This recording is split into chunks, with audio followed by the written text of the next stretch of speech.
I don't know whether you guys agree with me or not, but I think Tortorella's whole coaching career hangs in the balance.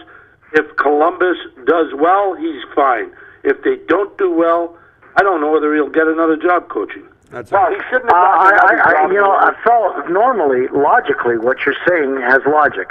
But here's the problem with the NHL. They keep taking these guys and they recycle them. There's no other place in the world other than a weatherman where you get another job even if you're a loser. It's called the NHL cesspool of incompetence, Frank. No, but what I'm saying to you is weathermen get paid to be wrong. Tomorrow's going to be a great sunny day. The winds are coming in from the northwest. The humidex is 40 over 50. Get your golf clubs out. And the next day you're fucking trudging in mud and the rain's up your fucking ass. And they don't say And then you see the same cocksucker the next day. Hey, good morning. I'm Bill the weatherman. That's true, though. That is. Yeah, I mean, fucking what job can you get paid to be fucking wrong, other than being a coach in the NHL?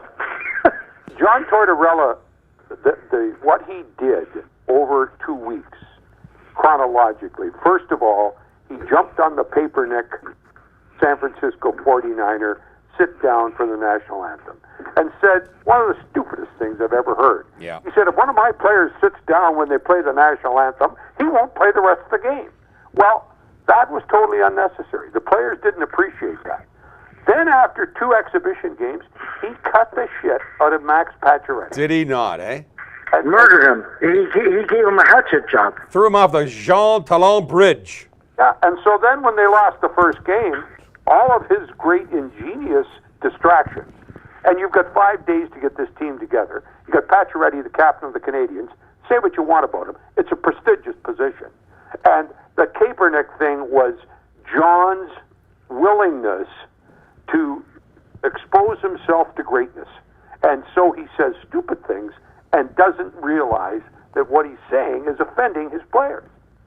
And so that was the beginning of the end, not the least of which was Dustin Byflugian, otherwise known as Bufflin. He sat him for the first game against Europe, yeah. Because he was afraid he was going to pull a paperneck. Can I ask you guys a question? Why would you're going into a big fucking tournament, why would you create negative energy with your team like that? Phil, I'm asking you. That should never happen, but when your team isn't nearly as good as you think it is, anything you say like that is going to be negative energy. They know better, the players know better, than they can evaluate how good they are.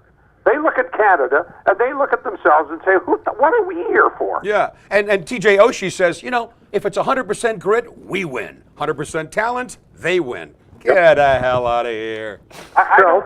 I don't think that's entirely true, John. I'm not disputing what he said because he did say that. Right. I think Canada's got more grit than any team in the circuit. Exactly my point. Yeah.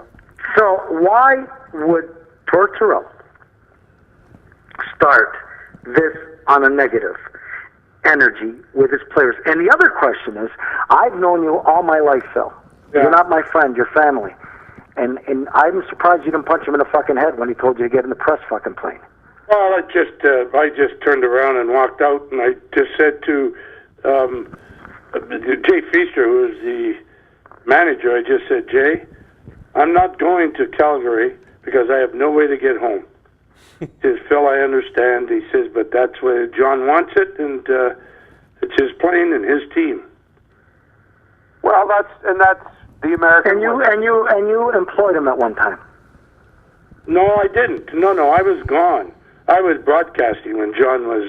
Oh, okay. My mistake. But it doesn't matter. You know what? I believe in respect, Phil. You know me better. And you know me better than anybody on this panel. You know loyalty when it comes to loyalty the way I am, Phil. John sometimes will get a player and he thinks he's going to motivate him by doing that. You might be able to get away with that in an 82-game schedule.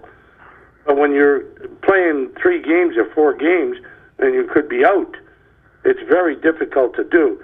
Max Pacioretty is a heck of a hockey player. I love him. I don't think he deserves shit like that. Yeah.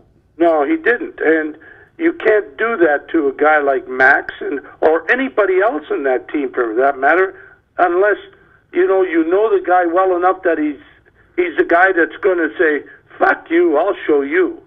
Yeah, well, I think that's what he was trying. And He was really trying. motivated Patrick Kane. Oh, did Patrick play? He didn't play much. Yeah. Oh, I know. I can tell you one thing. Yeah, but Phil, listen to me, all of you guys. Like, we're men here, okay? But it doesn't matter whether men or women. Respect and loyalty is paramount in this brief life that we have. So I believe and I'm not going to be a fucking hypocrite. I have a temper, but you're loyal to the people who are loyal to you. This is my motto, Phil. Phil, you know this better than anybody. You treat me good, I treat you better. Yeah. You fuck with me. Well, that's the way I move.